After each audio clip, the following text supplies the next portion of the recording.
but people don't want to vote for a convicted felon. Storing classified documents and flouting subpoenas and not returning them to fomenting an insurrection after he lost. The average real estate investor isn't inflating the worth of their real estate assets. You don't know anything about real estate, Jessica. You rent. Liberal Jessica Tarlov does God's work day in and day out on Fox News The Five, battling her 4 other MAGA co-hosts, and it was no different when they got to the topic of Trump's fraud case and his overall crime dealings and how he managed to get his bond lowered in his fraud case, where it seems that Jessica hit a little too close to home for all these Trumpies, where Jesse had to try to go personal. I think he really gave up the game in one exchange with a reporter who said, "Are you worried a conviction could cost you the election?" And his answer was, "Well, it could also make me more popular." And go ahead. I understand his thinking on that, and survey after survey reveals that isn't the case. No, he gains in popularity. He did that through the primary, and he is obviously running very competitively, but people don't want to vote for a convicted felon, and I think he needs to be careful about that. He still has a lot of cases pending against him. Isn't that the whole point of this, though? Yeah. Yes. Yeah. And then to also, It's so people don't vote for a felon. It's a circular argument. Yeah.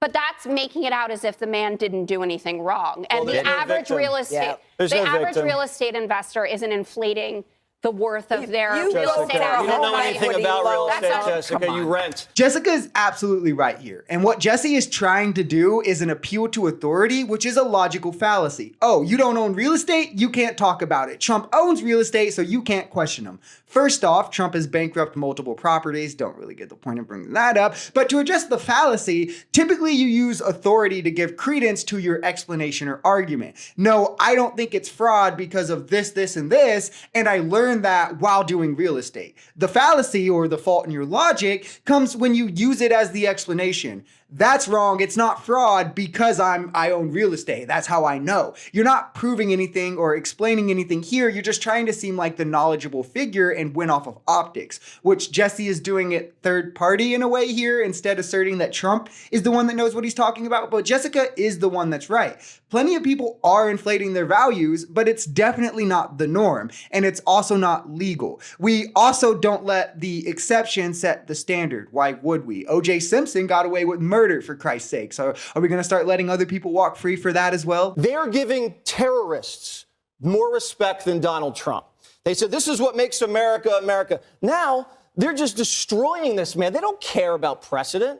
They're just trying to attack him any which way they can. Donald Trump has he thinks it's great representation. He is being given due process. He has gotten almost all of his requests from the Supreme Court down to the state courts. Okay. And what you What's just your said, point? beyond the incredibly rude way that you began about the fact that I rent my apartment, Yes, Jessica. is basically giving him carte blanche to do everything from storing classified documents and flouting subpoenas and not returning them to fomenting an insurrection after he lost an election by millions of votes. He's not charged with that, is he? What I'm are. Jessica, what I'm saying is there's no victims in any of these cases, and you guys are very angry. No, none. Okay, there's so many points to address here. First off, half of immigrants that are arrested are just straight up deported. And on average, immigrants receive longer sentences than U.S. citizens for the same crime, same everything else taken into account. Trump, on the other hand, has had all of his appeals granted. The hush money judge granting his absurd attempts at delaying. SCOTUS also granting him delayed attempts and immunity that legal experts say have no grounds in reality, also not removing him from the ballots when there's constitutional basis. In what way has Trump not gotten his way? Because I'll tell you the one way, the only way I can think of, is the fact that he wants no punishments for any of his wrongdoing, which is not something anyone should be on board with. Okay, and then Jesse goes on to say there's no victims in any of his cases? I mean, first off, E. Jean Carroll, what? And I'm so tired of this claim that his fraud has no victims. So we're just going to explain this as well, because he's wrong here. He doesn't have to directly fraud one person for it to affect people, or people for it to trickle down and have effects. To begin, corruption itself erodes societies. It makes it harder for everyone else in them. How do you think it started for Venezuela? More directly, and in the effects right now, Trump frauding banks makes them less valuable, hurts their stock, and thus hurts shareholders who are holding stock in the company. Now, I I don't really care about Wall Street and investors, but this then also goes on to affect the banks. If they know the government isn't on their side and vigorously protecting fraud to prevent it from continuing to happen, they're going to spend infinitely more money on audits, making them less valuable. Also, loans are going to be harder to get for small business owners who actually need them, because they're going to be going through so many more lanes auditing. They're not going to want to hand them out as much, because if you don't pay it back, you're not going to get prosecuted. And also, reports showed that this fraud helped Trump evade nearly $48 million in taxes.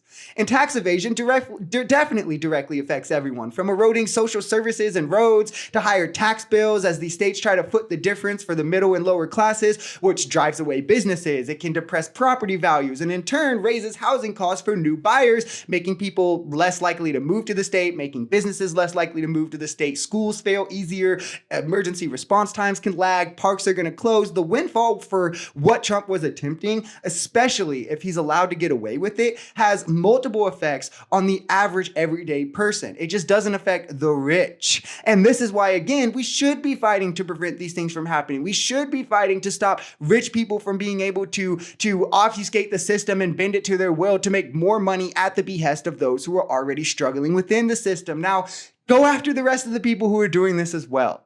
And don't say, because they're doing it, the one should get away. No, because the ones caught should show that we can get the rest. If you enjoyed this video, we're Social Society. We're a commentary channel influenced by politics, society, and the economy. We are pretty left-leaning on this channel, but we're open to our right-wingers as well. The biggest thing here is having conversations that get everyone to the bottom of the truth. If that sounds like something that could interest you, consider smashing that subscribe button, leaving us a like, or even commenting on this video, because the only way we become a society is together.